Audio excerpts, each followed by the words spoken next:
You find us here today now in Odawara, which is south of Tokyo, specifically because we need to catch the Hakone Tozen line to take us to, oddly enough, Hakone, where we will be spending the day jetting about on a lake, seeing Mount Fuji, and then the evening, this is a nice bit, the evening at the Hakone Yuryo Onsen.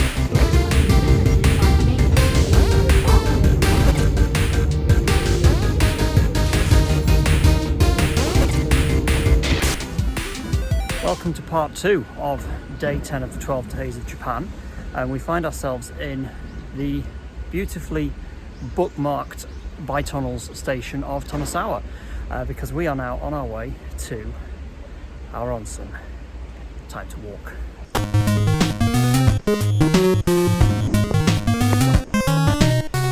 Yes, dear viewer, that is right. It's a hot spring episode, because I wouldn't be a weeb in Japan without doing the classic trope of a hot spring filler episode.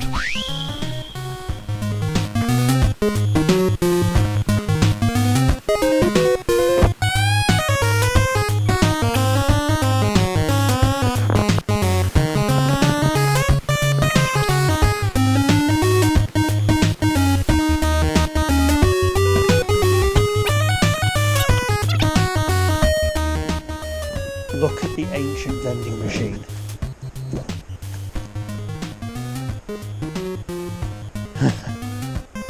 When Pocari Sweat came in a can.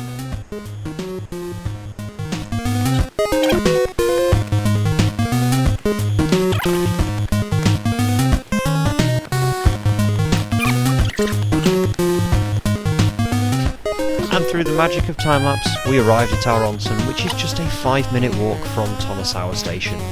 The onsen in question is Hakone Yuryo, a resort offering a combination of public and private baths.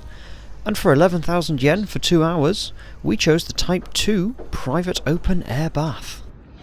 So this is our key, and we have to match it up to the door. So it's like find the puzzle.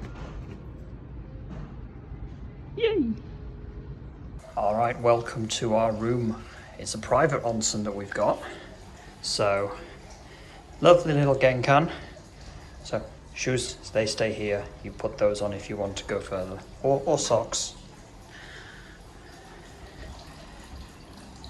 So we have just a sink, so you can sort yourself out. Traditionally empty fridge. Nice little table that I'm assuming you can get food at. We have got here a bit late, so we don't know if we can get food or not, but we might. And the pièce de résistance, the bath itself, open air, real honest hot spring water, and it is delightfully warm. So one of the neat things that this onsen does is allows you to have a rental yukata for only 100 yen. So time to ditch the plaid and put a yukata on. And ta-da! One yukata all changed into. Time to go in the bath. It's a really nice bath. Thanks to the area being geothermally active, hot spring water is a readily available resource for the Hakone area, which in turn has made Hakone one of the go-to hot spring locations if you are in the Kanagawa prefecture, or like us, if you're in Tokyo, because it is doable in a day trip. Okay, so leaving the onsen to day 10 out of 12 was absolutely the right call. This bath is magnificent. And for those that are wondering why I have a towel on my head, it's how you do an onsen.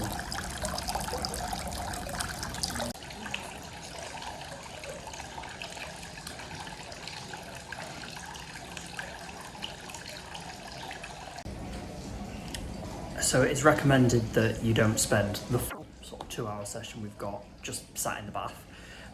Sort of 20 minutes in, 20 minutes out, 20 minutes in, 20 minutes out. Rinse and repeat, literally. One of the things that this particular onsen does is food to the room. Because we've got a private room, we're going to order some food. Here's the daft thing. Going to get some food ordered to the room, we have to put our outside shoes on. So yukata and boots and trainers. Yes.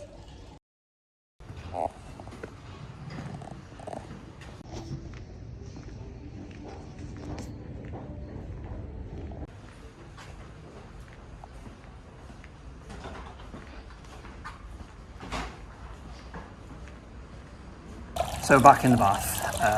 Turns out the food that can be ordered to your room is just like confectionaries and stuff. If you want to eat, as in like proper food, dinner, that kind of thing, you have to go into the restaurant itself and eat. And to be honest, we paid a lot for this room, so we're just going to enjoy it. Just have time in the bath instead. Simple as that. I know. The definition of what exactly an onsen is something that is so important that in 1948 the Japanese government signed it into law that protects and defines exactly what an onsen is. This law stipulates that the water that feeds an onsen must be mineralised hot spring water at least 24 degrees centigrade in temperature and have originated from at least 1.5 kilometres beneath the surface. With our 42 degree bath definitely fitting that criteria. Well, this is going to bring our evening to the close. It was an absolutely fantastic hot spring. We highly recommend it. I will link the website in the description below for you to view, and if you're travelling in this area, absolutely book it. Brilliant evening, very long day of adventuring, and now we're going to go back to Tokyo and probably collapse in our bed and then do the same thing again tomorrow. So thank you for watching this epic 2-part day 10 adventure, the only day that has been epic enough for 2 parts, and see you all on the next one. Bye. What you will see next gets very loud very quickly, so sound warning, because on our way back from Tokyo we got to see a Shinkansen blowing through a station at full speed.